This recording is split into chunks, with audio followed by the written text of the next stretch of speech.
Okay, good morning. We're in Parashat Trumah, entering into a new topic of the Mishkan, and it's vessels, it's Mishkan veKehilat.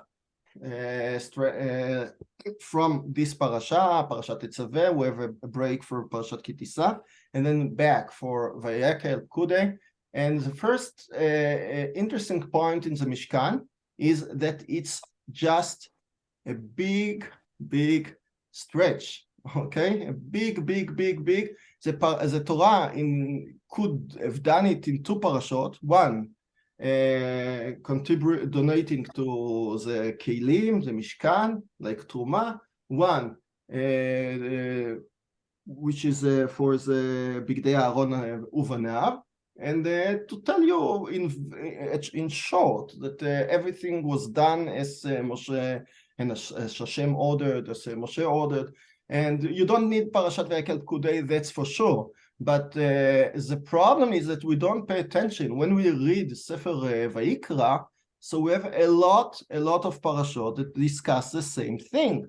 We'll come to Parashat Shmini, the death of the two sons of Nadav and Avihu, and we talk about the Vayi Bayom HaShmini. We're talking about the same point at which Sefer Shmot ends.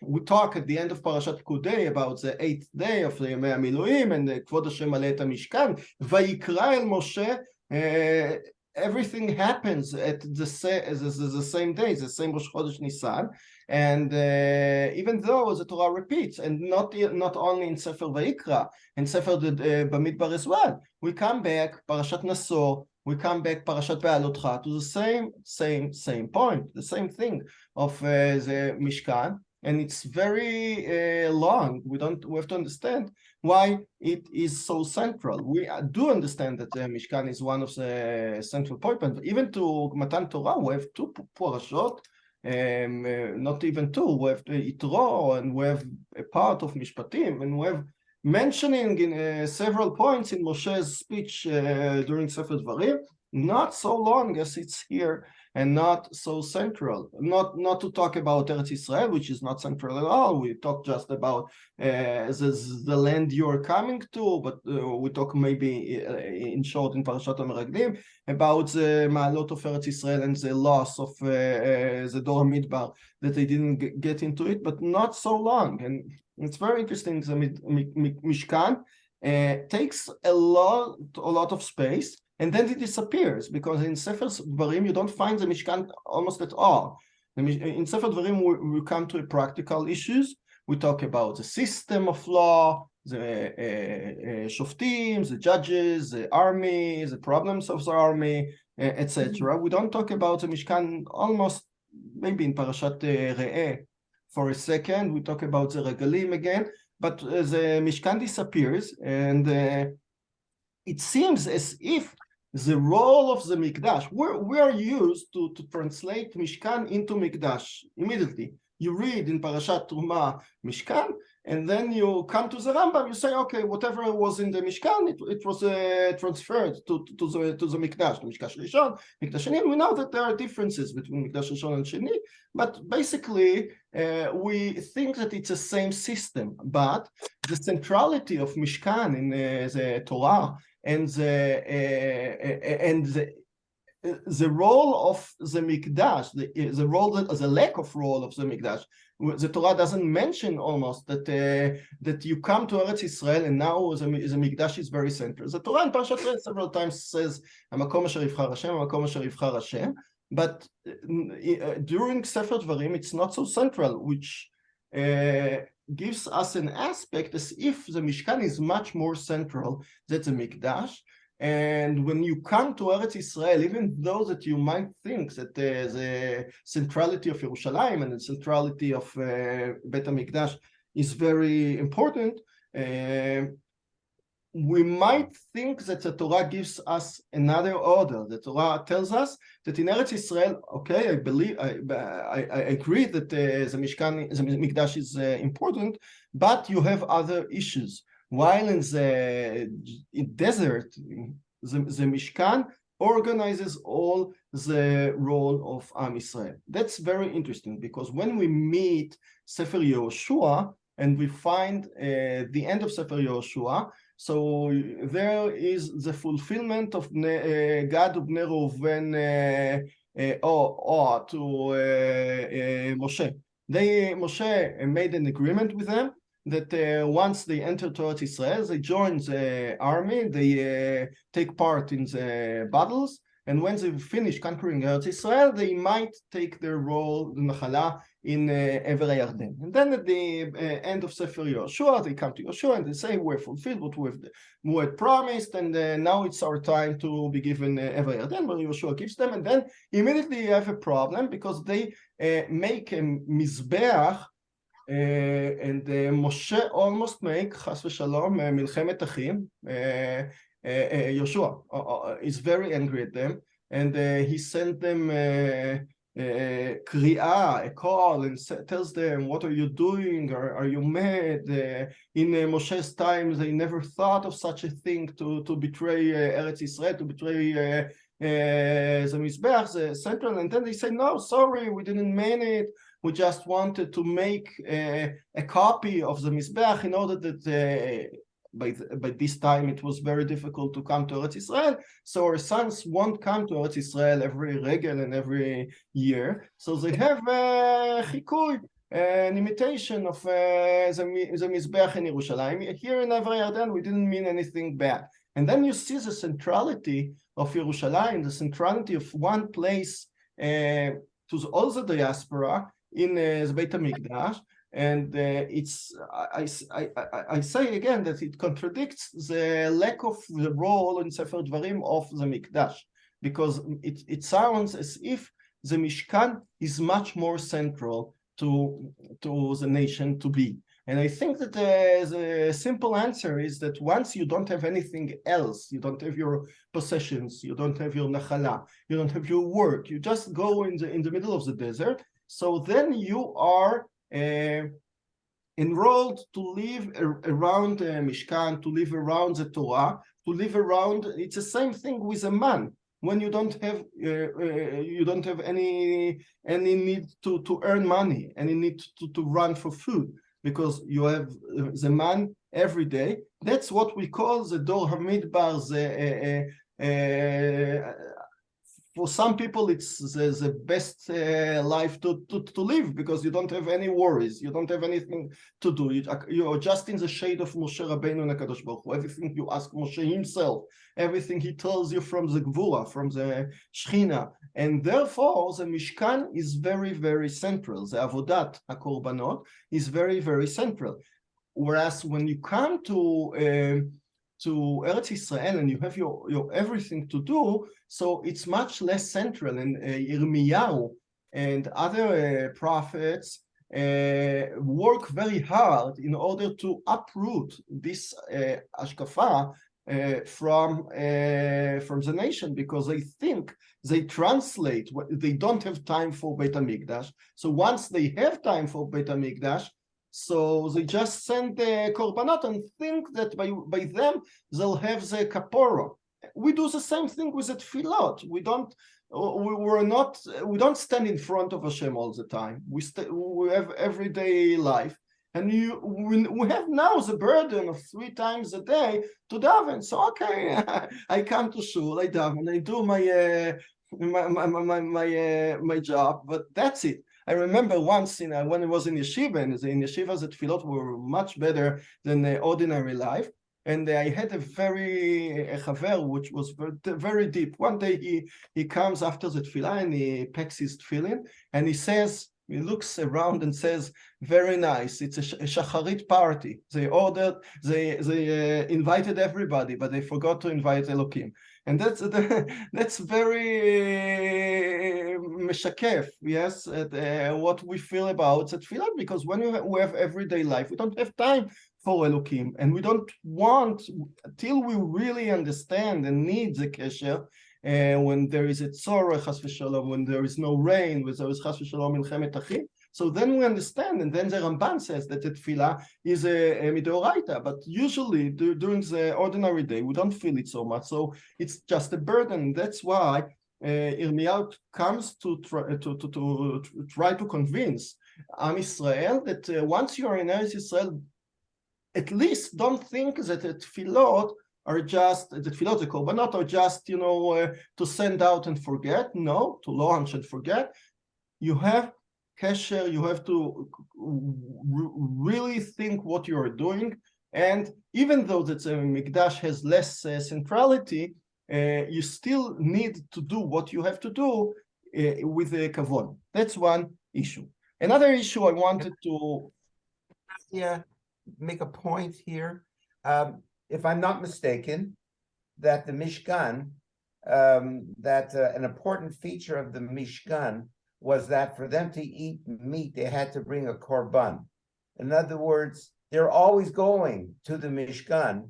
They're visiting the Mishkan because they want to eat. Right. They want to eat well. And so basically their life is more strongly connected in that regard. And of course, in Eretz Yisrael later on, they don't have that. Right. You won't need korban. And basically, in fact, it's almost like Hashem is begging them to come to the Mikdash. It says, and it said, and bring your behemot, bring your korban, and bring your crops, and I gave a shiur on that. Means don't delay bringing. Ma kesher ben zelazeh. Losavashel gedi means don't let it all get ripened, overly ripened, so it gets ruined.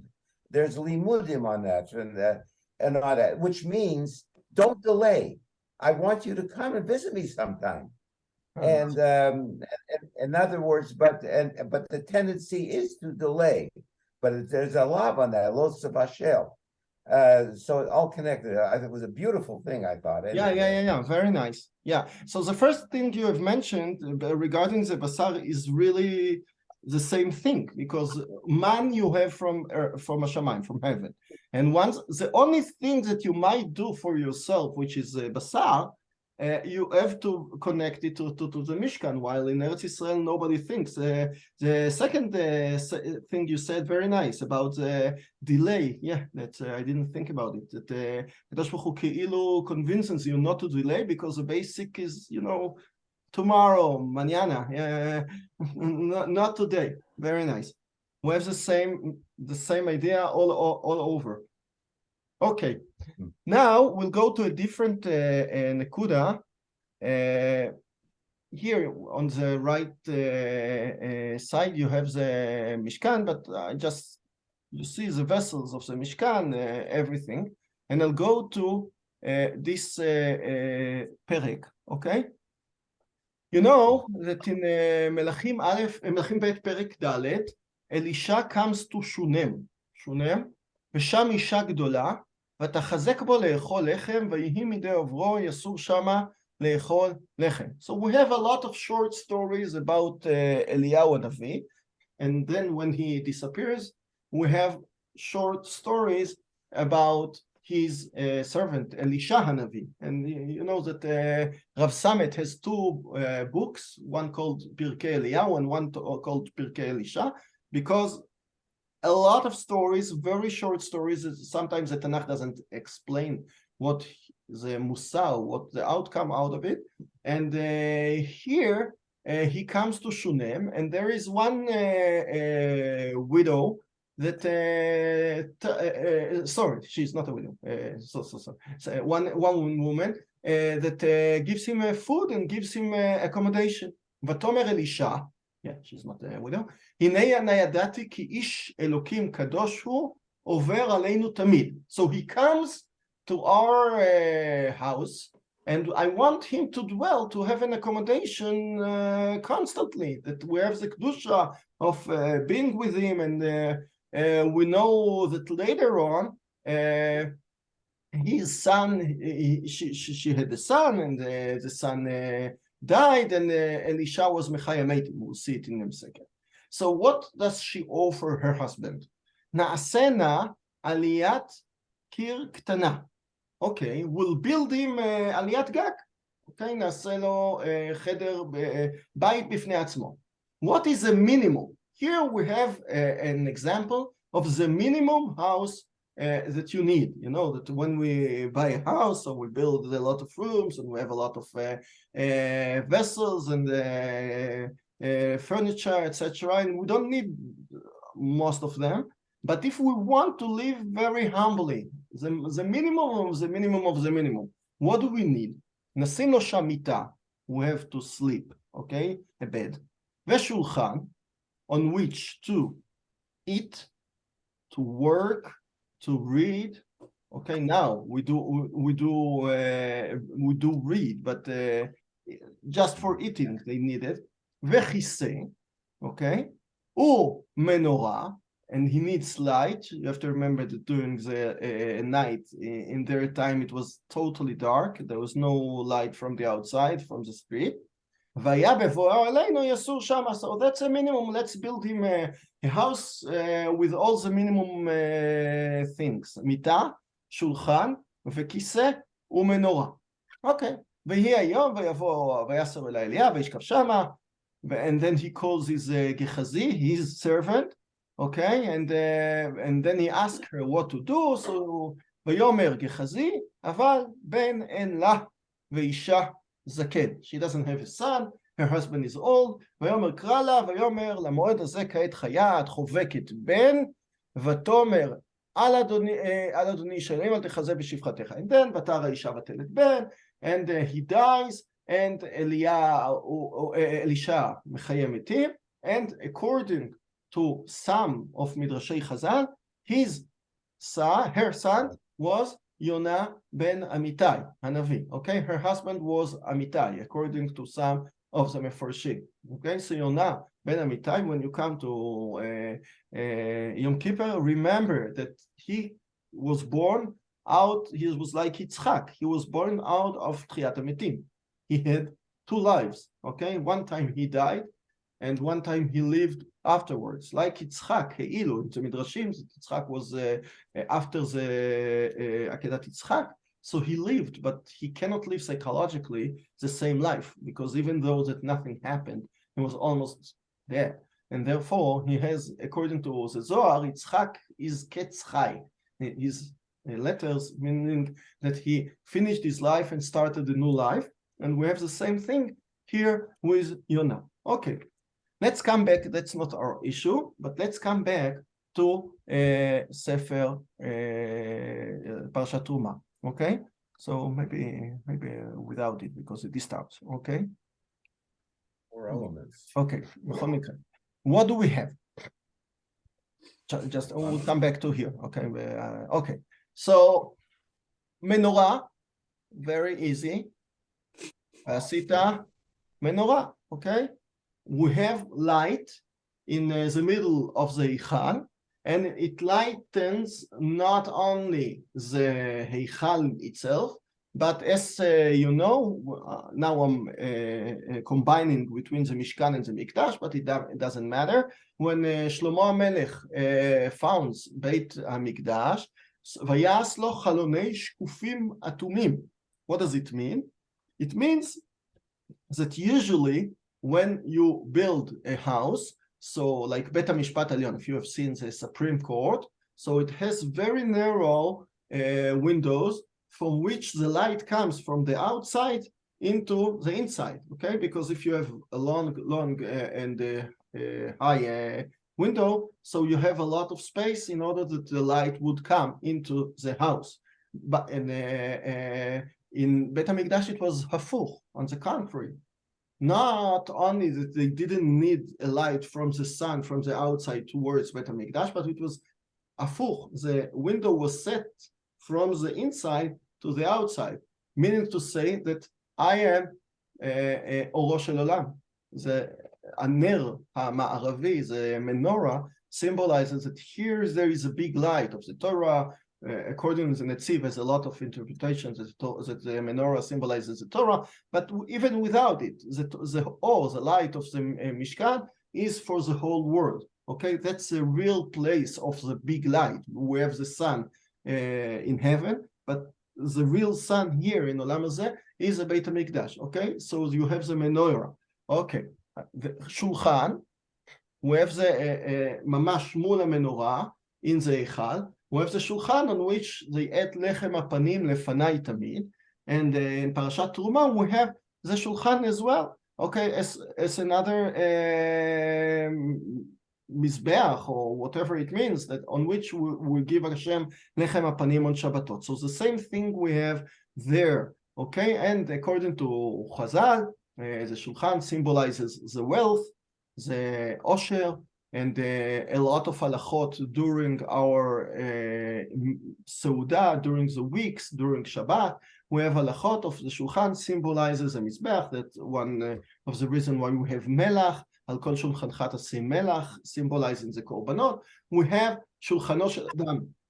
According to what they used to be, it used to be that a lot of poor people didn't live from your money, but they lived from your food. They came in the ayarot in Poland, in Ukraine, in Russia. They came to the people to ask for real life, for food. And you brought an ani to your shulchan.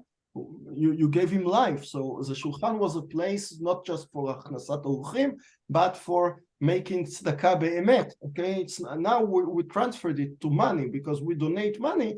Then the anim will do with it whatever they want. But the shulchan symbolizes so our wallet symbolizes our wealth. But in their time, the shulchan and the food given to the ani was the wealth. So you have the wealth, you have the wisdom symbolized in the menorah, and we have mitah. What's a relation to mitah? So mitah, we know that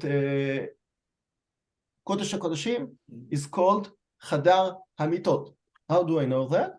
Because you remember that we have one of the melachim of Malchei Yehuda was Yehoash. We read, actually it's a haftarah of Ben Shana Yehoash b'Molcho, okay? Of we have David Shlomo, Rechavam Aviyah, Asa Yehoshaphat, Yoram Achaziyah, Atalia Yoash, okay? So when Atalia is the queen of Yehuda, she kills all the Zera Melucha, and she wants to be the only queen. And she doesn't know that her granddaughter took Yehoash, her brother, and she hid him. Where could she hide him? The only place that the queen would never think of is the Kodesh HaKodeshim. He lived in Kodesh HaKodeshim.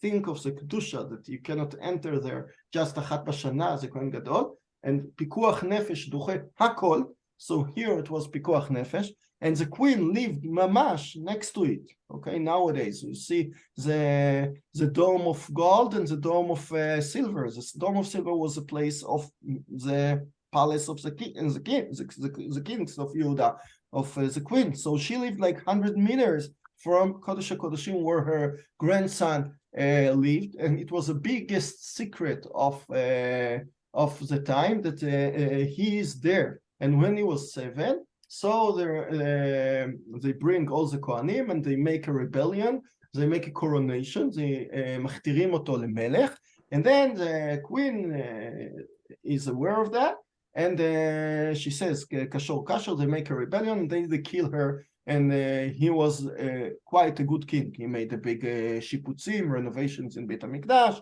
and that's why we read it during one of the haftarot of the Mikdash, how they made renovations, and all the gabayei tzedakah that were in charge of taking all the money to renovate. At the end of his life, he became bad as well, but he, generally speaking, he was okay. Okay, so he was hid in Chadar HaMitot. Okay, that's the bedroom of Beit HaMikdash, that's how it calls, meaning to say that why is it called Chadar HaMitot? Because the mitah there is Aron HaBrit. Aron HaBrit symbolizes the intimacy between HaKadosh Baruch Hu and Am Yisrael. From there, HaKadosh Baruch Hu speaks, V'dibarti elecha sham בין שני הקרובים, okay? So it has a very specific place where Kadosh Baruch Hu speaks. And, pardon? And we know that even the two badim of Aaron, it's our parsha, that were boltim from the parochet, okay? It was stuck towards the Kodesh HaKodashim, and it was bolet because Chazal says it was like shnei dadei isha, it was like breasts. So we have the feeling that the Aaron Kulo symbolizes a woman, and the Kadosh Baruch Hu Kivyachol is a husband, and that's why we read in Shir HaShirim about all the intimacy between Am Yisrael and the Kadosh Baruch Hu. Kadosh Baruch Hu Kivyachol lives there, and it's a husband that you cannot see because he's a Shechina, and we are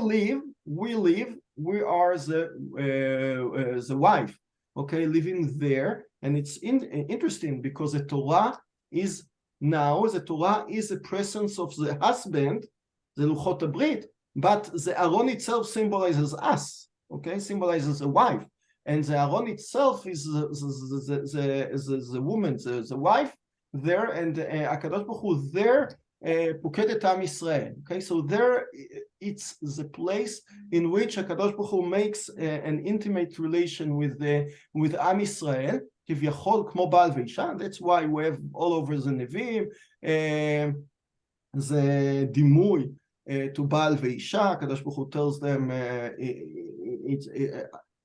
to Yechezkel he tells that it's not, the divorce won't get long, היו לא תהיה, and ירמיהו talks a lot of times about בעילה, בעל ואישה וכולי וכולי, and so we have there the mitah, which is the mitah symbolizes the Aaron. So now we have three vessels of Beit HaMikdash. We have the shulchan and the menorah of the Kodesh, and we have the mitah, the bed, the Aron Abrit, which is the intimate relation with the Kadosh Baruch Hu there. So we see that Beit HaMikdash, or the Mishkan, is a minimum house for a Kadosh Baruch Hu. Kadosh Baruch Hu Keilu needs their light to lighten the world. He needs wealth, shulchan, a place to eat, a place to give his shefa to others. We know that philosophically, Kadosh Baruch Hu is considered the extreme, the ultimate tov, the endless goodness, and Kadosh Baruch Hu wants to share his goodness with others, and therefore he created the world. So in order to have a Gashmi place to it, we have the Shulchan. HaKadosh Baruch Hu shares his wealth, shares his shefa with others.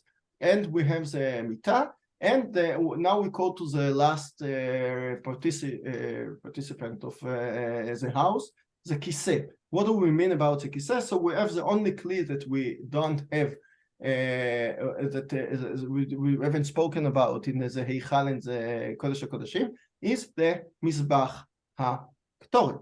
Mizbach HaKtoret is Ama al Ama. It's not big. It's Ama al Ama. Is width and length equal, and on which we put every day, twice, בבוקר ובין הערביים, we bring the Ktoret. What do you do at your house on the kiseh? Okay, you might eat on it, but you can eat on your mitah. And we know that during the day of Chazal, they used to eat on beds. That's why in Leila Seder we have all the Hasava, etc. They didn't eat on next to Shulchan with chairs. They sat on their bed. So why do you need a kiseh? So the kiseh is not what we use, that I have now a kiseh and you have kiseh and you sit and learn and do whatever you do. The kiseh is for resting. Because if you want to sleep, you sleep. But if you want to rest, you sit on the kiseh. What do people do on the kiseh? If I said that they eat and drink on the mitah, they sit and rest and they smoke.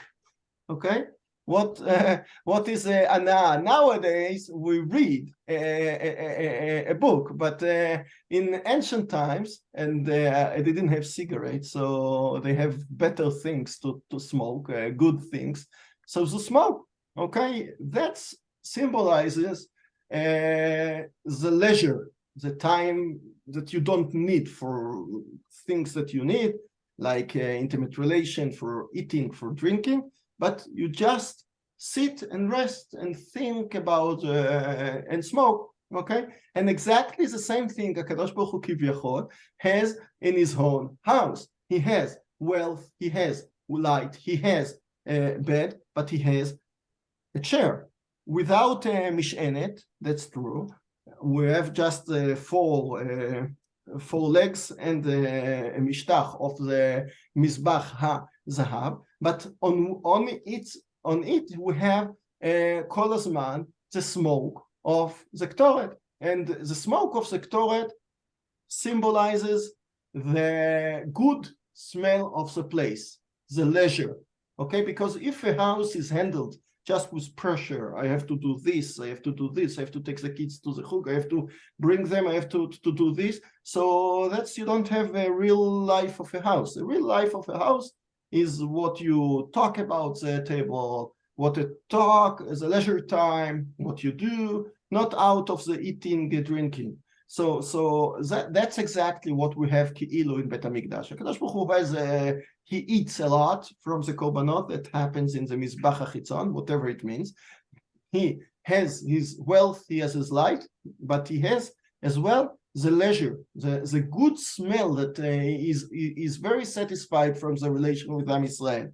How does he express his satisfaction?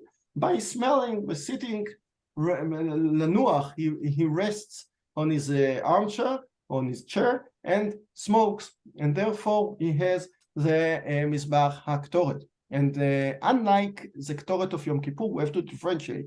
There are two kinds of Ktoret, okay? One Ktoret is very specific to Yom Kippur, and that's the Ktoret that HaKadosh Baruch Hu tells Aaron HaKohen that once a year you have to bring a specific Ktoret and put it in the middle of Kodesh HaKodashim. Okay, so by explaining this, what does it symbolize? One time, HaKadosh Baruch Hu Ke'ilu doesn't want to express his satisfaction just out of the real life with Am Yisrael. One time, HaKadosh Baruch Hu poked at Am Yisrael and thinks whether I'm satisfied from the very basic relation with you. And that's for this, he needs the Ktoret not being muktar on Mizbach HaZahav, but it has to be inside the Kodesh HaKodashim, ben shnei kruvim. It's a specific place of the bed, of the intimate relation. I show you satisfaction, that I'm happy from the very marriage with Am Yisrael. That's one time during the year, but all over the year, we have twice a day the bringing the Ktoret not in that place, but in on Mizbach HaZahav, showing everybody, not the intimate. We don't talk about intimacy every day. We talk it once a year, but every day we talk about the good smell. We want to show others, the goyim, the Am Yisrael themselves, to give them the bitachon that HaKadosh Baruch Hu loves them, that he is satisfied of them, and therefore it shows us a lot of good relation and resting and a good place to be. So just to sum up, because we have the time is running out, we started from mentioning that there is a difference between the Mikdash and the Mishkan. The centrality of the Mishkan is not a place you can argue with. It's all over Shmot, and it's mentioned again in Vayikra and Bamidbar as well, when it disappears in Sefer Dvarim, and it's very interesting why. And we have now the four minimum furniture of the house: Mita, Shulchan, Kisei, Menorah, that we saw from the Shunamit by Elisha, and we think that we have the same thing with the Mishkan. We have the Menorah and Shulchan. We have the מיטה, which is קודש הקודשים, and we have the מזבח הקטורת in order to symbolize the love and the good atmosphere that dwells in the house. That's it. Yeshua. Very nice. תודה רבה. Very nice. שבוע טוב, תרגישו טוב, להתראות.